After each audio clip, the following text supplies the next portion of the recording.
Hello, everyone, and welcome to another episode of How to Do Drugs. I'm your host, Leah Janine. It's a fun name, isn't it? Yeah, I'm mad I didn't know the name before I came on. So now I have to have that reaction. I gotta start checking what I say yes to, but okay. I said it was about drugs, Dave. Everybody, Dave Temple, my very good friend. What's Dave going on, everybody? Temple. No, it's a very strong name. I say this, I've had to say it a couple of times, and the logo is a nose, like an outline of a nose with a little blood drop. Mm-hmm. Yeah, that's how you get people to click, at least. Yeah. You know? Oh, yeah. And it's only the people that are, like, truly... I guess some people click out of curiosity, but some people, I'm sure, will click because they're butthurt about it. Yeah, they'll be like, what the fuck is this about? Who the fuck would make this kind of podcast? Mm-hmm. Like, that's the weird thing that, like, because, yeah, drugs is a big thing. Mm-hmm. It's a big part of society. Yeah. And someone would have that reaction. Yeah. As they're popping Xanax and drinking coffee and smoking cigarettes, you know. We shouldn't be teaching them how to do drugs. Well, it's not... They already know. Yeah, trust me. Not from this show either. Not yet, at least. Yeah, it's a strong name, but it's not just about, like, doing drugs. I'm not teaching people how to do drugs. Mm-hmm. It's also about addiction and recovery and people's personal, experiences how with to drugs. do them. Like the way you do AC, the way you do, Beavis and Butthead do America. Yeah. You got to do it, the whole shit, the whole process. Yeah. Right? How to get on them, get off them. How to understand them. Right. So this is a podcast to help people on that journey or have been through that journey, and want to hear war stories of the type, of the ilk, I guess you could say, if you want to use fancy words. I'm not very good at fancy words. I own a thesaurus, but I can't really say the word. So a thesaurus. I can't say endometriosis. Why would you need to say that? Because I had it on my liver, but it doesn't affect me. Or not on my liver, on my bladder. I had some on my bladder. You know what's crazy? Like, who do you think has a more difficult vocabulary? Doctors or gay people? Ooh. Because there's like a lot of vocabulary to memorize. And I don't know, like, at least with gay people, it's like something sexy that you're into. Yeah, and it's fun. Yeah. As a doctor, you just got to memorize a bunch of vocabulary about real big words, too. Yeah, how the fuck am I supposed to remember that? No, my mom's a nurse, and I remember growing up, like, she had, like, coloring books. They would give them, like, these very intricate coloring books where you had to color in, like, different color veins, be like, oh, these ones are red, these ones are blue, kind of thing. And yeah, still, like, I don't know. I've always kind of had a little bit of a speech impediment, so endometriosis, I always end up saying supercalifragilistic endometriosis. I have one too. I am suffering right now from plantar fasciitis or fasciitis.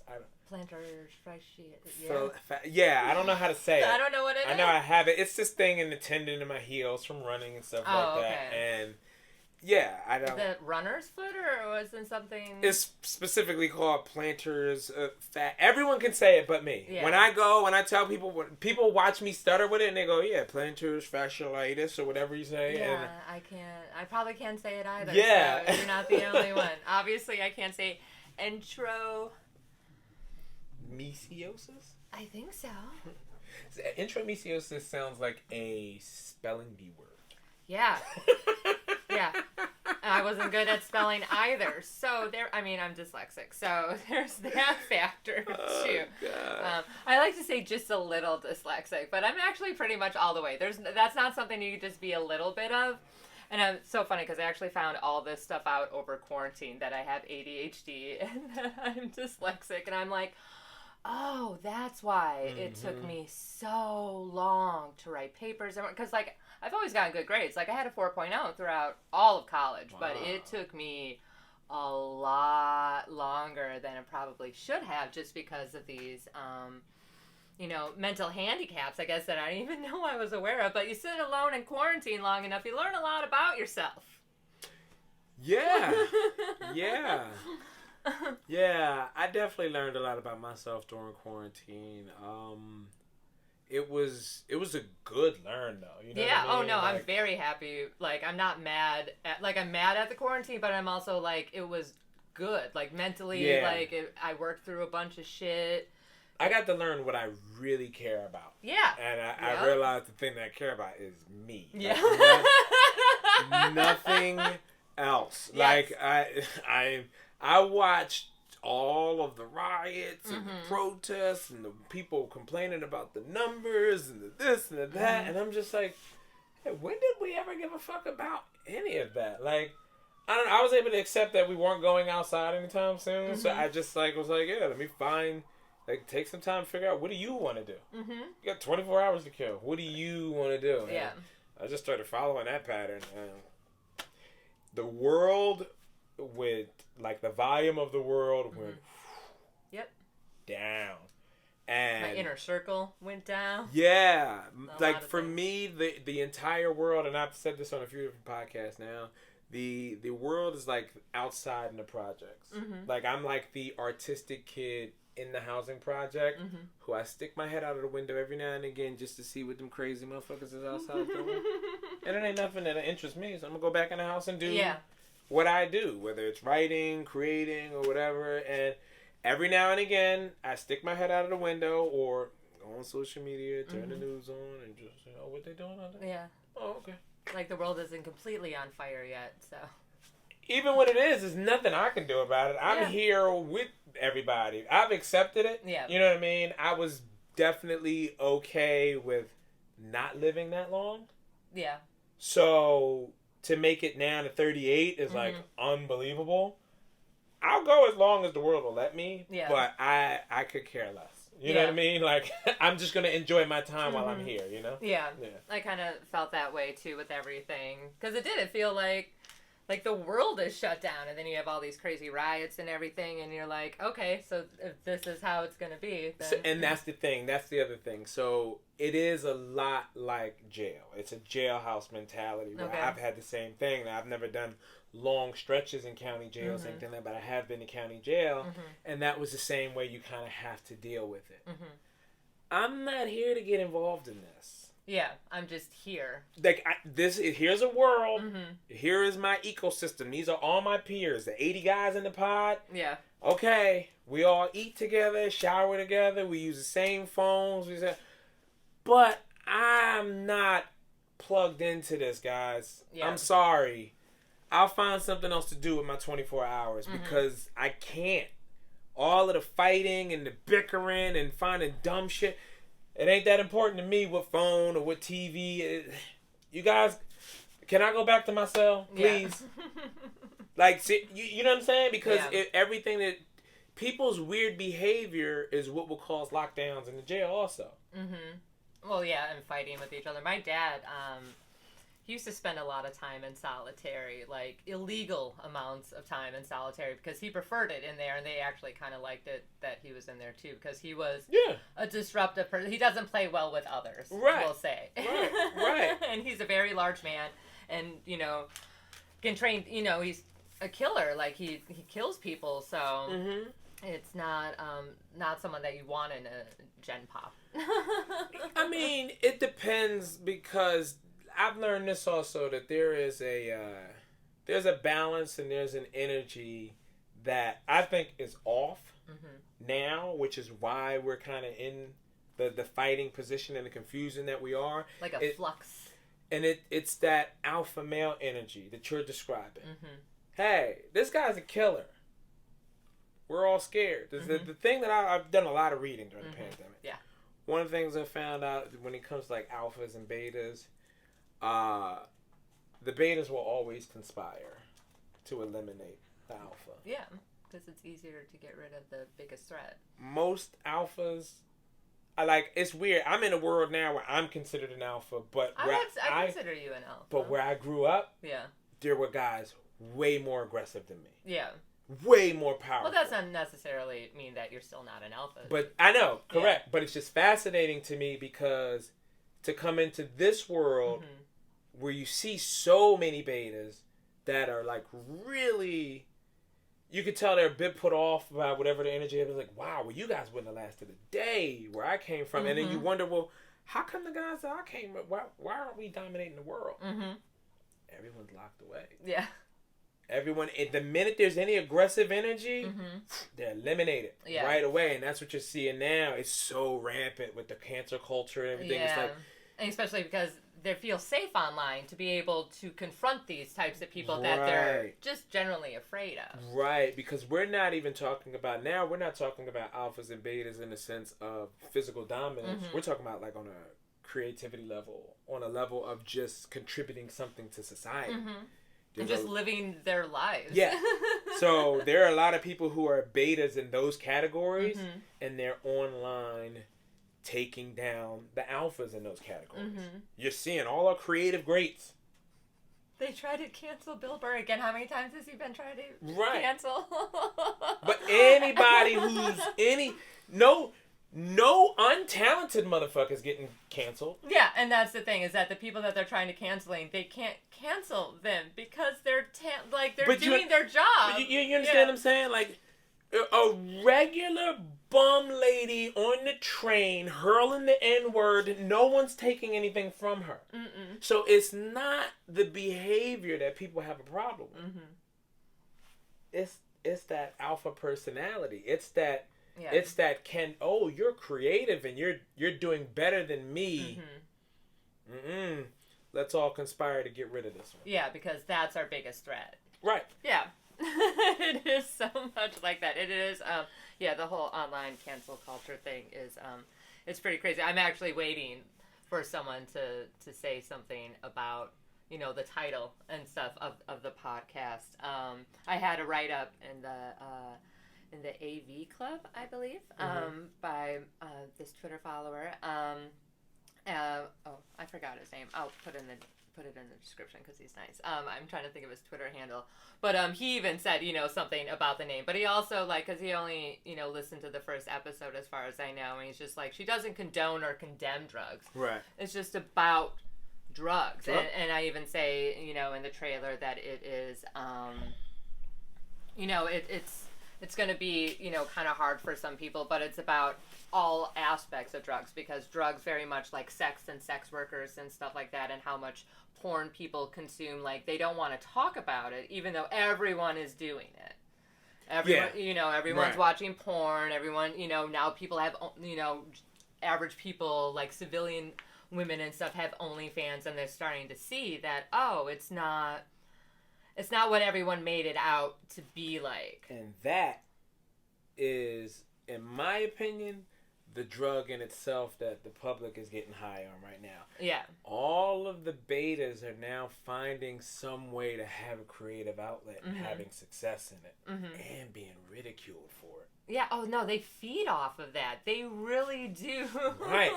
You know what I mean? So it's they really think that they're in the right. They really feel self-righteous in that what we are doing is more right than what you are doing. Right. And you're high on that. That is a drug that you see regular teachers, third grade teachers, now have fans who adore them. Yeah, they're famous on TikTok. And people are like, you can't be a third grade teacher and show your ass online. And they go, my first hater, you're just mad because you can't do it.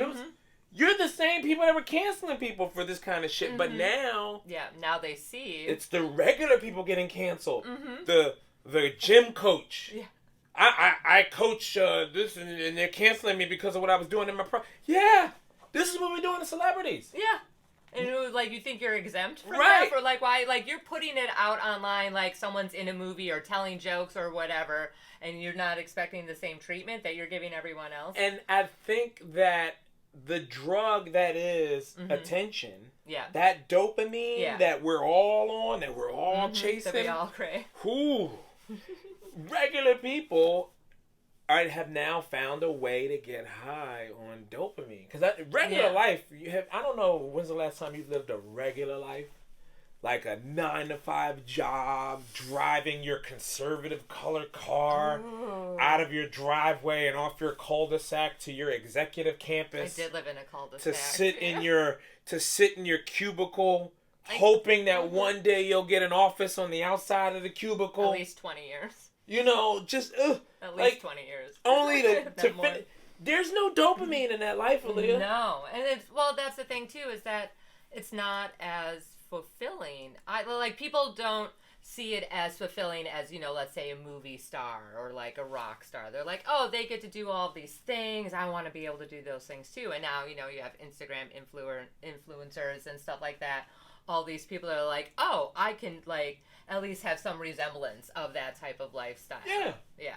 Because people want to see... We're lazy. Well, one. Well, yeah, but we all want people to care about us too. Yeah. That's the other thing. Because it's like the person that I just described that drives to work every day, eventually there's a good percentage of the population that the life is so boring they fall asleep at the wheel driving to work and they run off the road and they fucking die. And to us, he didn't die, but he hit a cow. Right, but to most of us, you're just some piece of shit in the way making me late. Versus if Tiger Woods crashes on the other side of the fucking country, we all want that. Yeah. And the only way that we can get that now is through OnlyFans. Yeah. Through social media likes and stuff like that. The social dilemma was actually really interesting because it's true, and they do, you know, psychologically, basically using psychological warfare. Yeah. To get you attracted to constantly, you know, be on it and buy and it's so insane. how is this any different than the drugs of our past? How is this? Because I mean, how is this not like a digital crack epidemic? Yeah, I can see that. Absolutely. You know what I mean? Yeah, because that's a lot of drugs are. You're just like it's a dopamine rush. Right. You know, it's serotonin. It's this euphoria that you feel, you know, with specific type of drugs, obviously. But and calming, or you're just like, oh, but it's also like exciting, and you feel warm, and you feel love, even though you just shot something up in your arm. But it's no different than getting 100 likes on a photo in 10 minutes. Especially when it becomes toxic to your fucking life. Yeah. I just watched a video of a man dangling his son off of a cliff so that someone can shoot over his shoulder to get the picture. Jesus Christ. How many likes is that worth? Michael Jackson already did that, didn't he? You ever think about some of this shit? I see people dart out in traffic when the white man on the little walking sign. Yeah, when that thing says go, they run out in traffic and lay down so that someone can get a picture of them in fucking traffic. Like some of the shit that we do. You go, oh wow, that's a junkie. Yeah. That's a whole when I see a person on a Sunday afternoon up against a graffiti wall and another person taking a picture, that to me is like seeing someone nodding off for heroin. Yeah. Just up against, like, this is your day? Yeah, no difference whatsoever. Yeah, look at what you're giving up. And for what? Free stuff? Sometimes, a lot of influencers or whatever, they get a lot of free stuff. They get promos, you know, money sometimes, you know, obviously they'll get money if they have big enough accounts and stuff like that. Yeah, they're like, oh, this is a lifestyle. It's not really a job, it's a lifestyle where they get paid to just live this glorious life. But a lot of those influencers are all fake. Like, most of them are all fake. And the funny thing is, it's just like any other drug that we were told was bad for us during the whole DARE campaign, right? Oh, DARE. They tell you don't do weed. Drinking is bad. This is what it's going to lead to. Alcohol's going to lead to this. Heroin's going to lead to this.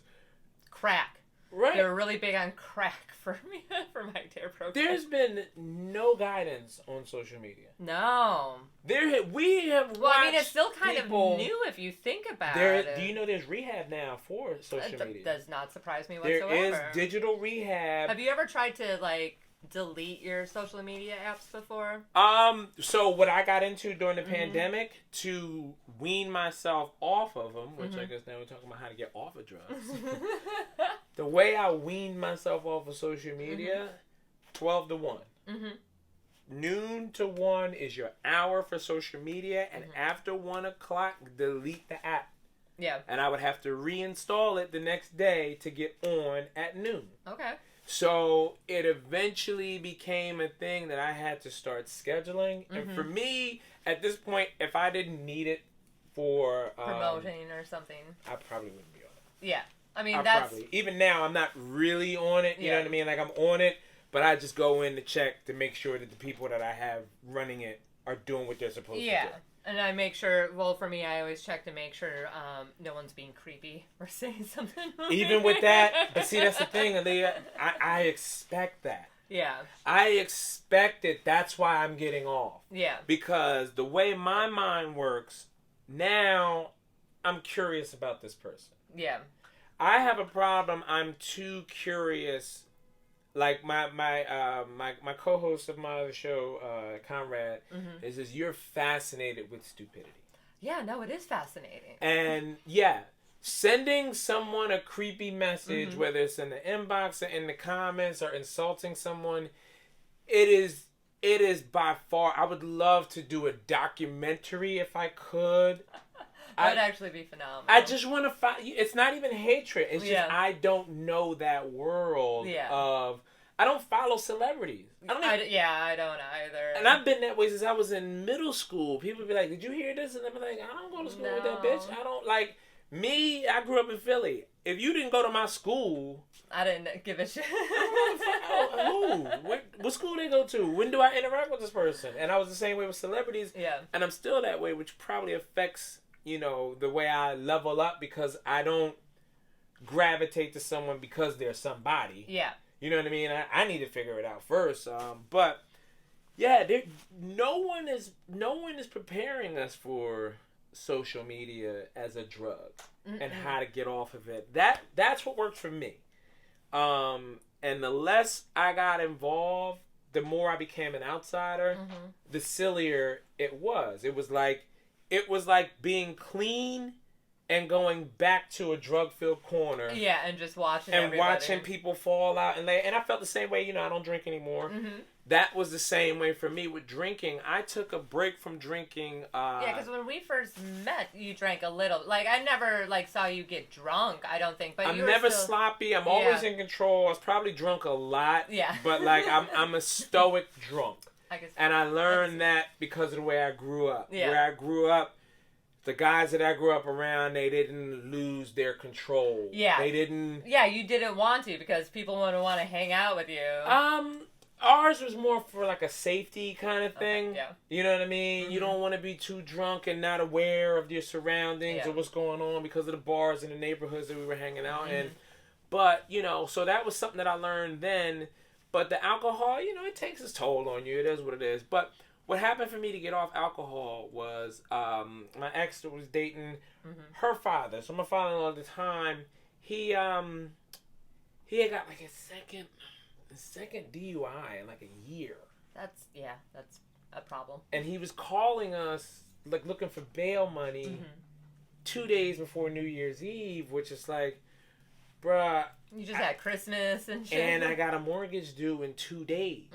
I can't. And I'm sorry to leave you in there, but you realistically can't expect me to take money out. I use this to put a roof over your grandchildren's head. Yeah. You made that decision on your own. I'm sorry, can't get involved. Yeah. Which that's gonna cause a rift. And I remember getting off the phone and talking with my ex, thinking I ain't gonna have a fucking problem. Yeah. But the reality was, the only difference between me and him was I hadn't been caught yet. Yeah. I was doing the same thing. Yeah, you just haven't been caught. Right. And that's the thing. A lot of us were never caught for a lot of the things that we did. So we think we don't have a problem. Correct. Yeah. If we get up and pay our bills every day and it ain't affecting nothing. And we're functioning. That's how people feel about social media. Oh, it ain't affecting nothing. It's just something I do. You don't realize how much it's affecting. But something that you're doing every 5 minutes. I have a timer on my phone and I allow myself 2 hours on social media because I have multiple accounts and blah, blah, blah. So I allow myself 2 hours and throughout the day. And once it goes blank, I'm like, okay, done. And I have to wait until, I think the next day. And sometimes it works out better. In quarantine, it was kind of in the beginning, it was kind of hard because I wasn't doing a lot at first. I just kind of treated it like a vacation where I'm just I'm just going to be on my phone and blah, blah, blah. And then after a while, I'm I have been on my phone for literally 8 hours one day. And I was that's a full-time job. Yeah. Of just fucking posting memes and shit. Yeah. Like nothing productive. I'm like, all right, bitch. So yeah, then the timer went on, and you have to wean yourself off, and it is hard. Like when I go on vacation and stuff like that, I actually delete them from my phone. Yeah, I leave mine in the safe in the hotel room. Yeah, because I still like to take pictures and stuff like that. I don't even take pictures anymore. I'm dead, and this is gonna sound weird. I don't take the pictures anymore. Yeah. I want to experience the thing for me. Yeah. And at this point, I want to be able to remember it, but I have no interest in sharing it with anybody. Yeah. It is like I've had some experiences, Aaliyah. There's some things in my mind that I've seen that only I have seen, and I'm glad that that's mine. Yeah. I can see when I'm old and crazy and laying in a chair somewhere, or if I'm just sitting there and my last thoughts are flashing through my head. Of those images and that stuff. I look forward to that. Yeah. You know what I mean? And I think in the process of me doing that, it makes the concept, I think I'm making peace with the world where, like, thinking that way, I'm okay with death, if that makes any sense. Yeah. Because I look forward, because I don't have the pictures to worry about it, I know that if you were to put death on me tomorrow, oh, well, cool, I can get to finally go through all these memories. Right. You understand what I'm saying? Yeah, like, yeah. That is the weird piece that I found in the thing. Go do a bunch of cool shit. Yeah. You don't need to take pictures of everything. And when you're done and it's time to lay down, you're going to have some dope shit to reflect to on your own. And I look at death as like, oh, I can't wait for some time to myself. I can't wait to get away from all of these drug addicts here on Earth, man. Yeah. It's because I feel like I mean, I'm a pretty smart guy. I think had I been born in a different zip code, or at least followed some different guidance, I could have been with Elon Musk and them. Figuring out, because I look at those guys like, yeah, those dudes, they're leaving. They're like dudes that are getting out of the hood. Like, yo, come on, we gotta go to Mars. Yeah, they're literally, we're just gonna go to Mars now. And when they get to Mars and they go, Elon, oh God, where you guys from? Oh, from Earth. Yeah. Oh, well, I want to go see your home planet. Oh, you don't trust me. Bunch of motherfuckers just looking at their phones around there, whole infrastructure. Like, imagine explaining that to an alien or some shit like that. Yeah, I'm pretty sure a lot of alien life forms have just passed over us. Right. Like, there was a meme where it's like, oh, there's Earth, the ghetto of the galaxy. Everyone on Earth is just like, we're all going to be hunched over. Yeah. And, like, if you think about it, evolution, because I was, this was a couple of years ago, but like our thumbs and stuff like that, are they going to be elongated, especially with like larger phones? Like I had the iPhone 11 Plus. The thing is literally like a mini ass computer, and yeah, I get fucking carpal tunnel if I'm on it too long. My fucking elbow hurts because it's heavy, just carrying it around. Like evolution is definitely with our eyesight and stuff like that. We're definitely going to evolve and maybe quite like weird, like. Can you imagine, like, us having, like, extra long thumbs or something? I mean, I'm pretty sure we're weird now to whatever we evolved off of. The fact that we're not all covered in hair and shit like that, you know what I mean? Yeah, I think, that ain't my call to change. It's fine. I think for me now, I just want my offspring to be able to do well in whatever the fuck world is for them. Are they on social media? Do you allow them on social media? They, it's a battle that I lost, and again, it's because you have two girls, right? Right. But, again, when we look at social media like the drug that it is, I now have to understand it's just my kids trying out pot. Yeah. It's their version of pot. Everyone's going to do it. Yeah. You can't protect them from the world. Yeah. You're smart. They're smart. They'll figure it out. Yeah. You know what I mean? Sometimes, you can only give them advice. Right. You know, and they can either take it or not take it. My youngest, she might go all the way. She's got it, like, she speaks really well. She's got high energy, and she's been watching YouTube shit since she was, like, very small. I used to do a thing with her on YouTube called Dave and the Baby, which I lost at the beginning of the pandemic. Oh, no. Speaking of censorship, that's the only time I ever got censored. YouTube shut down my channel last March. They took the whole channel because of one video. They took the whole channel because of one, and I'm like, okay, total mistake. Uploaded the wrong video. Like basically clicked on the wrong file on the computer and uploaded something that they were like, nope. And it's like, okay, can I get a warning or anything? Now, I didn't take it personal. I mean, I did take it personal, but I understood where we were in the world. Yeah. Like, I remember that girl shooting up YouTube like a year or two before for the same thing. Okay. You know what I mean? And I was realizing, like, wow, this is a very fascinating people freak out if they lose their account. Right. Freak out. I mean, I'm being shadow banned right now. I think it's hilarious. Yeah. I mean, it sucks for work because I use it for work. You know what I mean? And like, yeah, that's pretty much the only thing. But at the same time, I'm like, I've done literally nothing wrong. You guys are just mad because I'm pointing out the fact that you guys are like hypocrites when it comes to bodies, women's and female bodies or whatever, male bodies. It's Yeah, who knows whatever it is or what the agenda is. And here's the thing. I may very well be wrong, like, with my message. I'm okay with that, too, sometimes. Like, realizing, because I understand there were a lot of adults who didn't agree, and some of them were just wrong. I had some uncles that were out of their fucking mind. Right. But they were adults. And so, yeah. And until another adult stepped in, they'd be like, hey, leave that boy alone and come on over. Get away from him with your drunk ass. You know what I mean? Like, yeah, he was still an adult with his drunk, angry views and opinions. Yeah, and you're listening to them because he's an adult and that's what you're supposed to do. Exactly. So, I don't know, because I know, like, even when I look at those guys, like my uncles and them who were spreading their thing, in their mind, they thought they were right. Yeah. That is the one thing that I can't take from anybody. Everyone, yeah. Especially if you're screaming.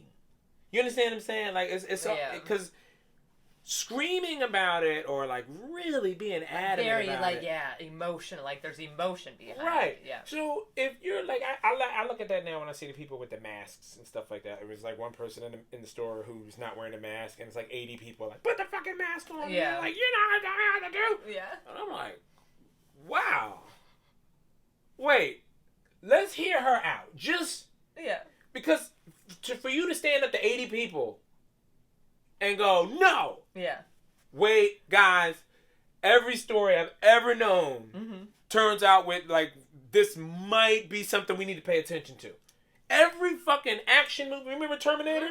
There's a Terminator! He's coming! He's coming! And they're like, bitch, you crazy. And then before you know it, fucking Terminator's here. Yeah. So it's like, why wouldn't you at least hear out the person that is going, just to make sure it's not a fucking Terminator? You know what I mean? Like, I'm not saying that they're right, but they're screaming. You should at least hear them out a little bit. Yeah, you know? Be like, why do you feel this way? Right. Where did it come from? That you feel that you need to go up against an entire store by yourself. Right. And I'm like that with those people, like, to me, those people, like, as crazy as it sounds, but those people are actually quite brave and very, like, they have a lot of courage. Right. Do you understand? Because they are doing these things. Like, the people who ran the Capitol, who, you know, took over the Capitol, do I believe that what they did was right? Hell fucking no. Well, it was pretty fucking impressive that like, they did it. They fucking, what? And if you can't admit that, you are a beta creative. Yeah. You are part of the problem. Absolutely. Yeah, I was talking about that with Larry Sharp on his podcast. So you were talking about, you know, social media and pot being similar to like for your kids. For kids, yeah. Yeah. Have you had like the actual like drug talk with your kids yet? So my youngest just turned. Yes, both of them are very aware that I use pot. Yeah. I've talked to them both about it separately, and it was a lot easier than I thought it was going to be. Yeah. Was it easier than the sex talk? Yeah, because the sex talk happened when they were young, and I was a young father myself and had no idea how to address it. Because, you know, what age do you think a sex talk should happen? Oh, I mean, I started having about our bodies and stuff like that when I was 6, because my mom's a nurse. Yeah. So it was all very medical. Right. Where babies came from and stuff like that. Okay, mine walked in on me at 2. Like, what's wrong with your vagina? So, like, we're like, shit. Like, that didn't... What's wrong with your vagina? Right. That caught me off guard. Why is it sticking out? Right. So, that was, you know... The pot talk was fascinating because I pulled my older one to the side 1st, let her know, and I was always suspicious that she was doing it, and I still am suspicious. She's 16, so she insinuates that she's not, or she's very adamant that she doesn't. Anytime I sit there and try and trap her with a little, she's like, "Dad, I don't do drugs." So, okay, all right. Yeah. So, but I try to at least, I want to be honest with them so that they'll be honest with me. Yeah. The younger one, I definitely had to talk to her because I talked about this on my special.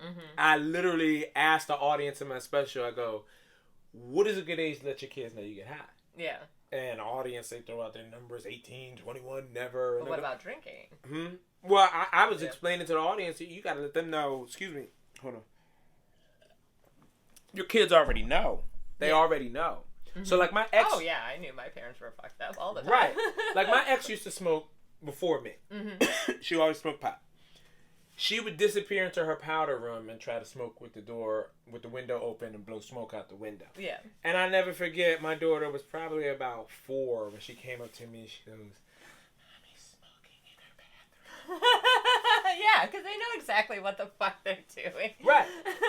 We know exactly what they were doing. That same kid is 10. Her mom has still not talked to her about it. Oh.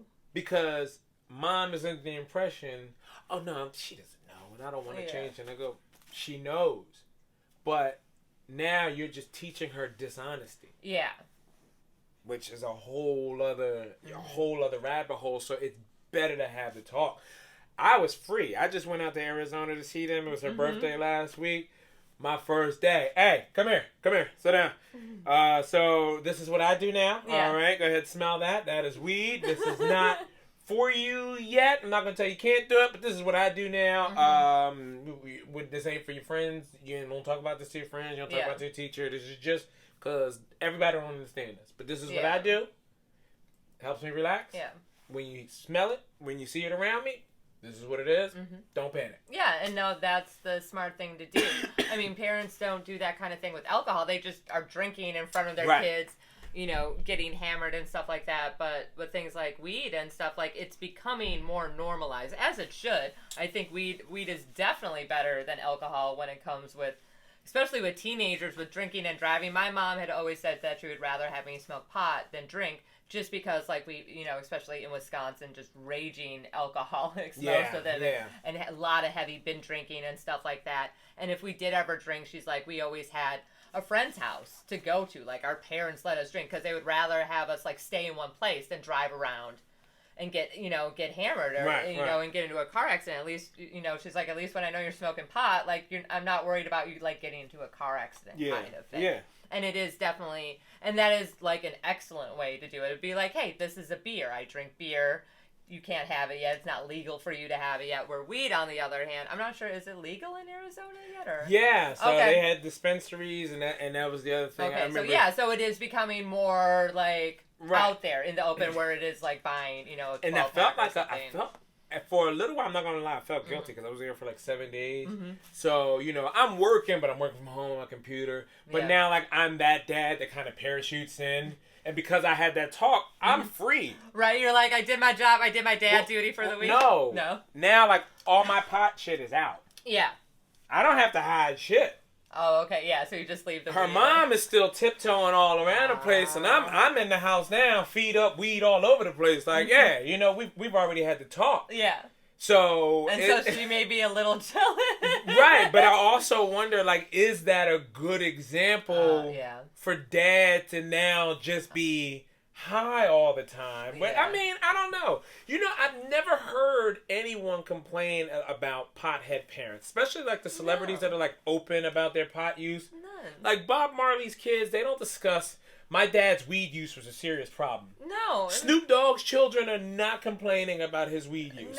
No, the type of children who are complaining about their fucking parents who are wasted off of alcohol or pills and shit like that. That has so much more of an effect on people. Especially, because with weed, your mood is very predictable. Yeah. And you'd be like hungry. Relaxed and easy going. Yeah. Alcohol was scary. I'm not gonna. My mom drank you a could lot. flip a switch. Ooh. It was very scary. Yeah, they were so moody and so angry, and yeah, Because a lot of times when people drink, it's because they were angry about something and they want to feel better, which is what most people use a lot of drugs for.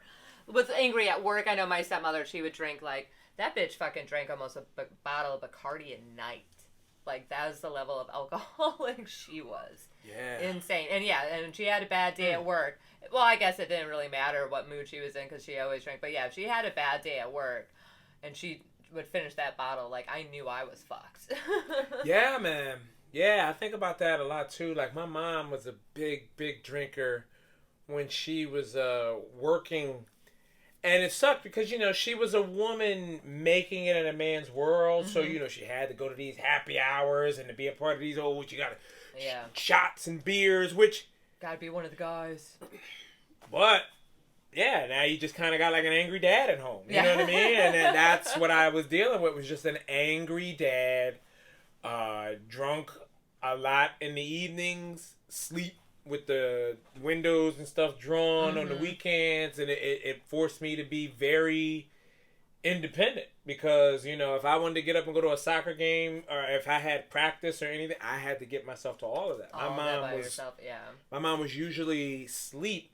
With me, I can get up now and smoke a joint, and whatever my kids is doing is the most interesting thing in the fucking world.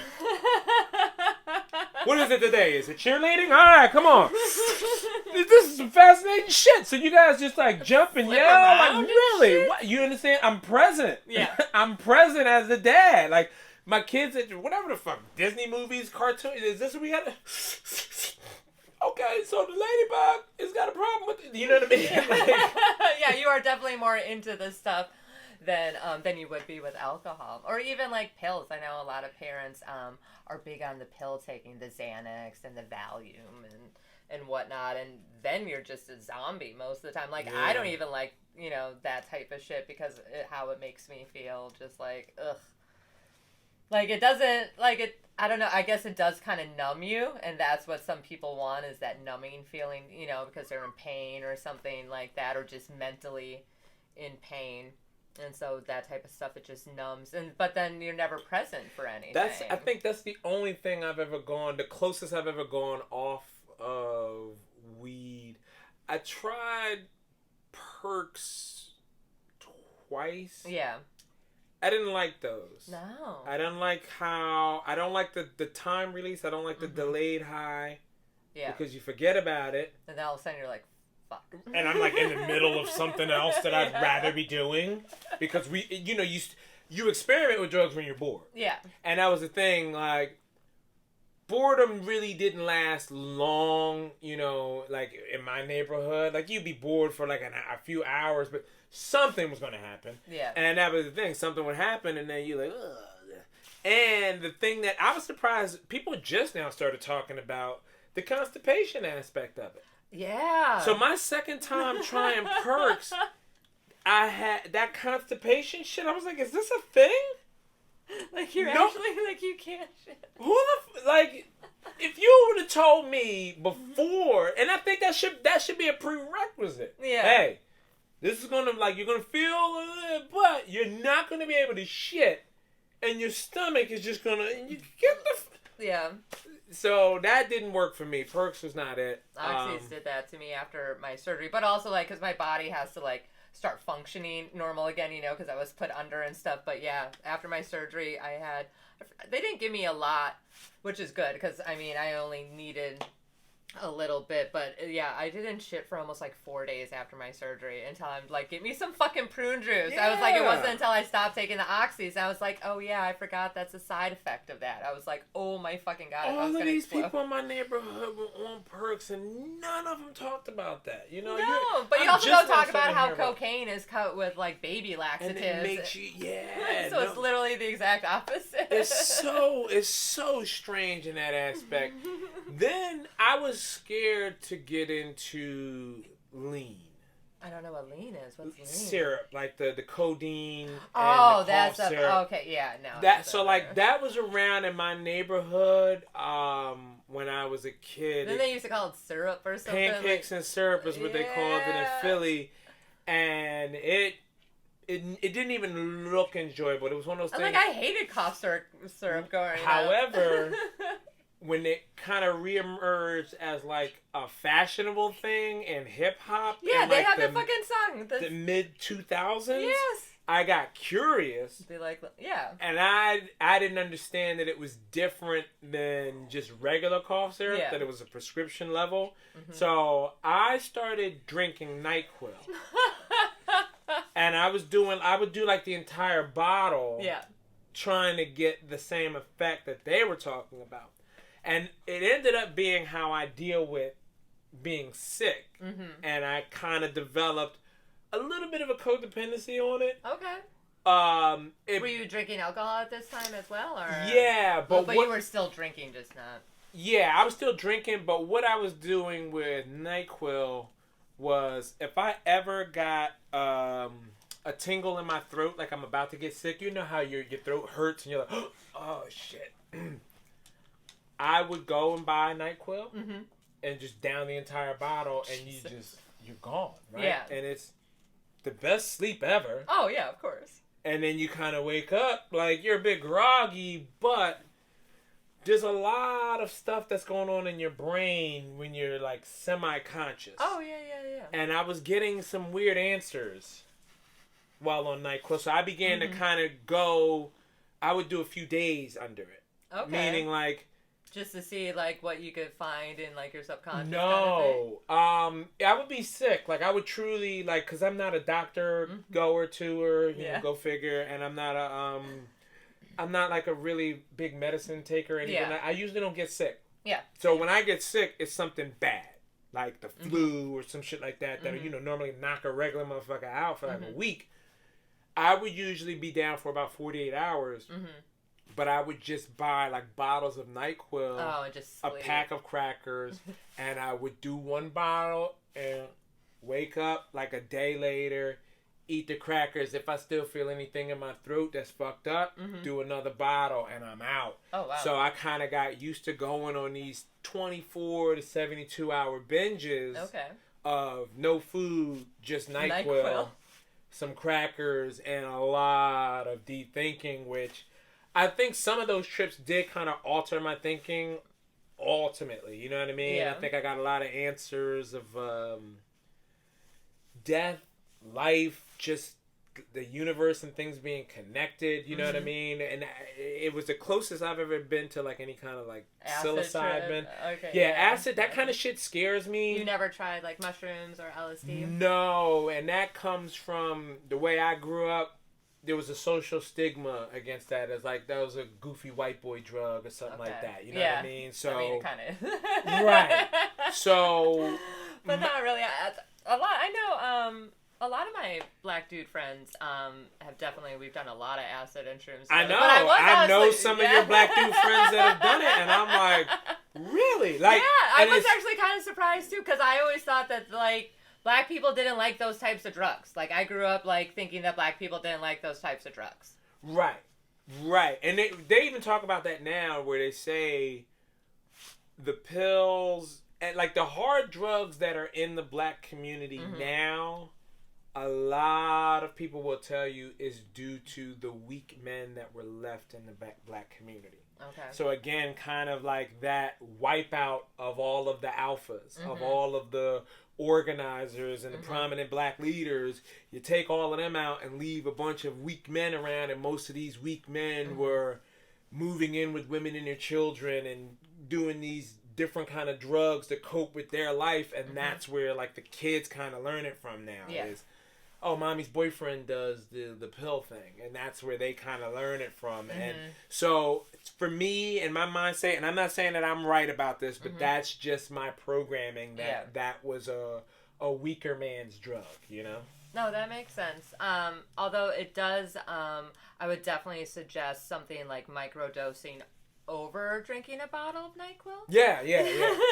Definitely. Because even the NyQuil thing was just me being young enough and impressionable enough that while listening to all of that rap music, glorifying lean. Yeah. I mean, there was a whole genre of music that came out of the Chopped and Screwed.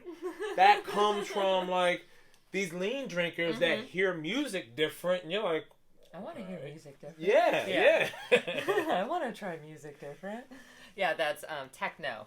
And right, exactly. Yeah, a lot of techno doesn't sound the same unless I'm on certain types of drugs. Right. And I was like, my mom was right. You do have to be on drugs to like this kind of music. Yeah, because there's some of the songs I remember that talked about, like, it was, what was the most popular one? Like, something Scissorup or something like that. Oh, sipping on some scissor. Yeah, okay. That one. And listening to it now and just be like, holy shit. Yeah, just be like, I don't know.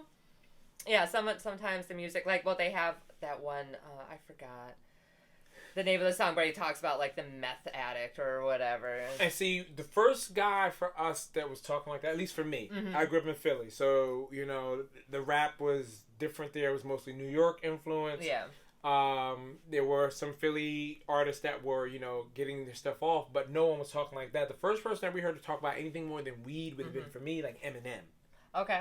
And Eminem's talking about popping pills, but he's a goofy white boy. He is a goofy white boy. You know what I mean? Yeah. So it's like, okay, that is how, even now, that whole D12 movement and the purple pills and everything. I love D12. But it did nothing for me because to influence me to do drugs because, and there's no disrespect to Eminem, Eminem just wasn't the person that I was looking up to. Yeah. So he had no influence over that at all. Yeah, like, because I grew up with, you know, my parents' music, Eric Clapton and Led Zeppelin and all, you know, the Beatles were... like, my dog is literally named after Lucy in the Sky with Diamonds, LSD. So, like, when you grow up with that stuff, it's like, oh, you could do cocaine. Eric Clapton sings about it. Your dad listened to this kind of stuff. Well, also, my dad did cocaine, so that was... he did a lot of drugs. Yeah. Cocaine in the black community... It was... When I was growing up... My mom tried to keep me away from it as much as possible. Yeah. But I was aware of the different energy of cocaine users. Yeah. And it was funny because we were so poor and we were in a poor neighborhood. And cocaine people don't think that they're poor. Oh, no, it's a very rich people drug. And it's very fancy. You use mirrors and razor blades. And that was the funny thing to me about people on coke in the hood, especially like in the 80s. Yeah. It was like... Where's all of this? I didn't even know what it was, but just that energy of like, yeah, I'm better than everybody, and you don't know this, and you don't. It was just these. They had a different spirit, but it always got aggressive, and it usually, it was. It never ended well. You know what I mean? That was the one thing. Have you ever tried cocaine or anything like that? I kissed a girl once who did cocaine, and after she did cocaine. Oh, so like you got a little nummy. Yeah, and that's it for me.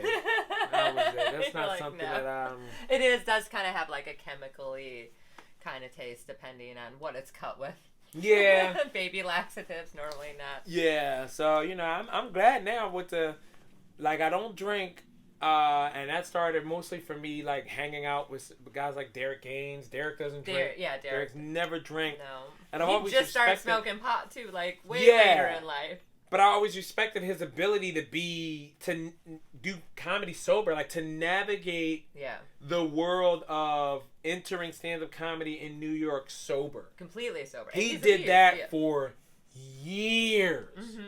And, I mean, he would hang out with us in the village amongst drunk people sometimes until 7 a.m. Yep, sober as can be. Right. And I'm like, wow, okay. How the fuck do you do that? Right. That's a superpower. Like, that's a superpower. And I started doing it with him for a while because at this time when I want to make sure I have it under control and I don't end up like my father-in-law at the time, you know, I'm like... Yeah, getting in trouble. Let me see if I can take, like... Let me see if I can do, like, 21 days just to make sure I have control over it. Yeah. Me being around Derek was a big help for that because I was able to get through the first month, the second month, and the third month on some just, all he does is get a cranberry juice or something. So club soda became my thing. club soda allows me I remember to, when you were trying, you're like, I'll have some tea when we were at the olive tree and shit. Yeah. But club soda became my thing. Mm-hmm. The bubbles still hit hard. I still go through all of the motions, but I don't have the drag. Yeah. And, you know, once it gets to be around 2:30, it feels so good to not be drunk. Yeah. When it's time to start flagging down cabs and when people start throwing up and fighting and arguing and can't find Ubers and stuff like that, that's when it's really good to be able to get sober and grab your people and be like, let's get the fuck out of here. Yeah. You know what I mean? Like, I love not being a mess. Yeah. You know what I mean? Yeah. It is actually kind of nice. I've been not drinking as much as I used to. Like, obviously being inside. I normally don't like drinking at home alone. I'm like, that's when you have a problem. But during quarantine, everyone was drinking at home alone, so obviously during quarantine, the beginning part, I did drink. I did drink a lot. I had my wine. It's pretty much all I can drink anyway, so it's not like I'm getting super hammered. But I've noticed now that, like, when I went out, like, I went to go see Pockets and Derek's movie, a little movie that they had, and I asked for Shirley Temple, or I call them kitty cocktails. It's just Sprite with cherry juice basically in it, and they didn't have it, and I'm like, fuck. But I didn't want water because that's all I drink all day. Like, I may have like an orange soda like once a week or something like that. I'm like, well, I guess I'll have a White Claw. I'm like, it doesn't have that much alcohol and it has some flavor to it or whatever. And I ended up having 4, and I was like, I didn't even want it. Like, I had editing and stuff to do, and then the next day I was, like, a little, like, blah. Not, like, hungover, but just tired, you know, because I had alcohol and I hadn't drank, you know, in a while. But I notice now that when I do go out, because I don't go out that often for obvious reasons, but when I do go out, if I drink, like, it will be like that, almost like that high school mentality where it's like, oh, I got to binge drink. I got to drink as much as I can because I'm not going to drink for a while. And I'm like... Because I know I'm not, like, an alcoholic, but I definitely know I'm a binge drinker. Right. And that I could do that. But because, like, when like, I'm more active and, like, when things were normal and doing spots and stuff, there have been plenty of nights I could just have one beer and be fine. You know, do a bunch of spots, have one beer, and be totally fine. But now it's because I'm not going out as often. It's like, I need to get drunk. Yeah. Well, do you know Richie? Richie Reddy? Mm-hmm. Yeah. Okay, so you know, Richie's been sober for a while, but Richie was describing to me, he was the one that taught me, like, alcoholism, how it doesn't go away. Yeah. And, like, when you're off alcohol, your alcoholism is basically locked up in you, like, it's like in a cell doing push-ups. Mm-hmm. And he's like, now, for him, with the amount of time that he's been sober, he has to stay sober. Yeah. Because...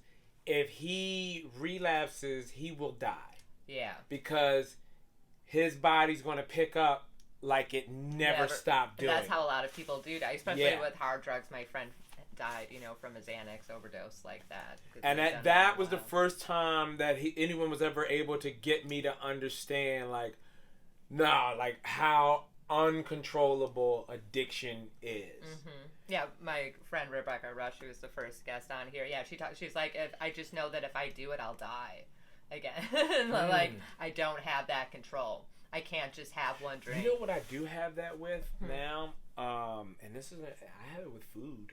Yeah. And I've listened to fat people, especially fat comics, talk about it. There was a thing that 800 Pound Gorilla released from Patrice the day after his documentary came out. And he talks about that in this little half an hour thing about how walking past a display of snacks in the cellophane paper is like, it should be illegal because he can't just walk past that. Yeah. He's stuck. And he's got a serious decision to make on, like, if I eat this, I will die. And he starts bartering with himself about, well... you like, and this is over food. Now, I watched myself go through that during the pandemic where I didn't realize how bad it was for me, but, like, I wanted to start eating better during the pandemic. And I was doing a good job. It's like, all right, we're going to finish what's in the house. Just eat what's in the pantry, that's it. Don't go to the store, don't buy nothing.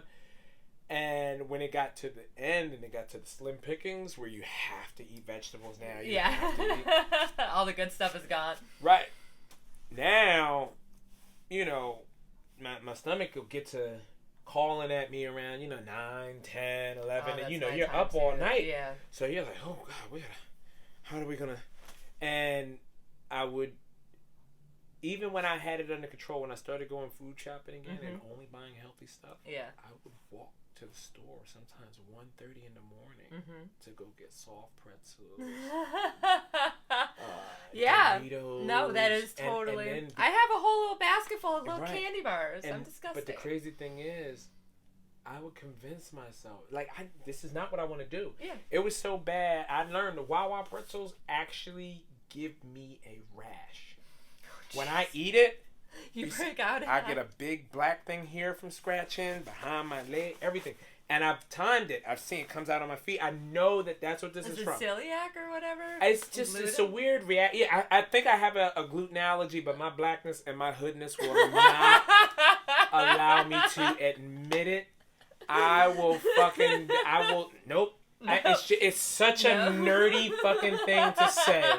But I'm very aware. You're not eating bread and you're not doing mushrooms. I am very aware that when I do not eat bread, I feel amazing. Yeah. And when I do, I know I fucked up. But I refuse to verbalize it. I refuse to get diagnosed because it just sounds like such a pussy ass thing to me. But yeah, I would go get these, and then the next day, be just itching. And then you really gotta. I walked to the store at one, and that's how I would justify it. Oh, I didn't drive, so I walked. Yeah. And then it got weirder because the more we do try to justify ourselves. Yeah. So I would do better. I would get up, cook myself a good breakfast, nice clean lunch, clean early dinner, done. And then I would usually break around the same time every night, around 1:30, 1:40 a.m., 2:13, these weird numbers, because I was always watching the clock. Yep. And I'm fucking trekking to the store to get for snacks. pretzels. Yeah. And then I would go hard since, I haven't really eaten since 5. And I walked here. Yeah, so let me get the king packet of Reese's. And now I'm the next day. So it's like, how much are you going to go into this pattern? When I knew I had a serious fucking addiction and I needed to get it fixed was one night it was raining and I drove to Wawa and Wawa was closed. It was supposed to be 24 hours, but it was closed. I don't know why. They had a sign. Something had to do with COVID. So, go home. Go home. You didn't go home, though. I went to 7-Eleven up the block. Yeah. And 7-Eleven was closed because COVID, and there's no reason for them to be open for 24 hours. Yeah, and there's nobody going out right now anyway. Well, that doesn't mean the other 7-Eleven because they're separate. I mean, let me go check the other 7-Eleven. It's in the rain. I went to Wawa, third place, 7-Eleven, another 7-Eleven, and I didn't stop there, Aaliyah. I got on the highway, crossed the Schuylkill River to another Wawa. And because I did all of that, I treated myself to more. Yeah. $17 worth of pretzels and cupcakes and brownies and most of the shit I ate in the car before pulling out of the fucking parking spot. Yep. And you go like, what the fuck? This, and I made a decision. Apples have never done that to me. No, apples don't do that. But oranges don't do that. No. Nothing. And I gotta get that shit the fuck away from me because I have never. Now I don't eat anything that has a commercial. If it's got a commercial, nope, fuck that. If it's something that my grandparents would be like, what? Like, don't eat it. Yeah. That's seriously. No. Like, it's all that sugar. And stuff. Well, sugar has the same effect on the brain as cocaine. Right. Like, sugar is very But it's addictive. also the process and the technology, and I mean, humans. And how our brains work. Yeah, humans don't give a fuck, man. You know, like, we do some weird like, I shit. smoke knowing that it's so bad. Like you with cupcakes, I would do that for a pack of cigarettes. Like, I had to do that for a pack of cigarettes. Right. You know what I mean? And cigarettes was always a fascinating one to me also. I got into that a little bit when I was a teenager. Yeah. Thank God. The filters used to break out my lips. Oh, Newport. Yeah. And that's what I smelled was Newport. I only knew to smell. I never tried any other thing. Again, my blackness would not allow me to go. Nope. Newport. That's it. Where are we going anywhere else for? And it was something in the menthol or something that it made my lips go into an outbreak. Oh no. So that, and again, Ended that real quick. but I still pushed through Oh, okay. for a little while. Yeah. And it got to the point. Because it's cool. Yeah, and I'm glad that one didn't take, because I remember graduating high school and seeing a lot of people who, if they didn't leave the neighborhood and they got stuck in some sort of dead-end job that they were chain smoking, they were visibly disfigured after like a 3 or 4 year period. Like, whoa. Oh, because how much they were smoking? Because, like, I left Philly and went to college. Yeah. And then I come back about 5 years later, and you see somebody for the first time, and they've been smoking for 5 years. They look different. Yeah. They look different. You were like, whoa, you know what I mean? So I was even nervous with that with smoking weed, because I was worried that smoking weed would do the same thing. It doesn't. It doesn't. You'll be fine. You're beautiful. You're very beautiful. Well, thank you for coming on. I always have fun talking to you. We always have great talks. We can talk forever. Where can people find you? I'm Dave Temple across all social media platforms, people. I have a podcast, No Need for Apologies. Check that out on YouTube. I also have a podcast called Unpopular Opinions. You can catch Leah Janine on there. And DaveTempleComedy.com is the website. Go check that out for my comedy special, the second one, which is available on there for stream or download. I actually have a book that is about to come out that I'm finishing up. What?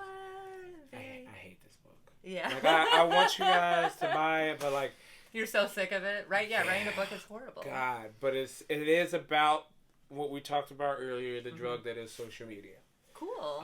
That's exciting. I create a fantasy world loosely based around my life and my daughter's life, where, my daughter is an influencer, but not in the sense that we think when we think of someone who models something. Yeah. We're talking about the people who actually create influencers. Okay. And their reasoning for doing it. And it's again to influence the masses. Yeah. So basically I looked at some of the asinine behavior that celebrities were doing, and I realized, like, this can't be real. Likes do nothing.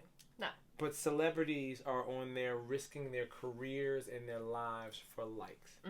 And in my mind, it can only be because there is a secret organization forcing them to do this. Okay, that sounds very good. Everyone, definitely check out Dave Temple and get his book when his book comes out. I'm sure I'll help promote that. Yeah. You can find this podcast everywhere. You can find podcasts and How to Do Drugs on Twitter and How to Do Drugs Pod. Thank you for listening.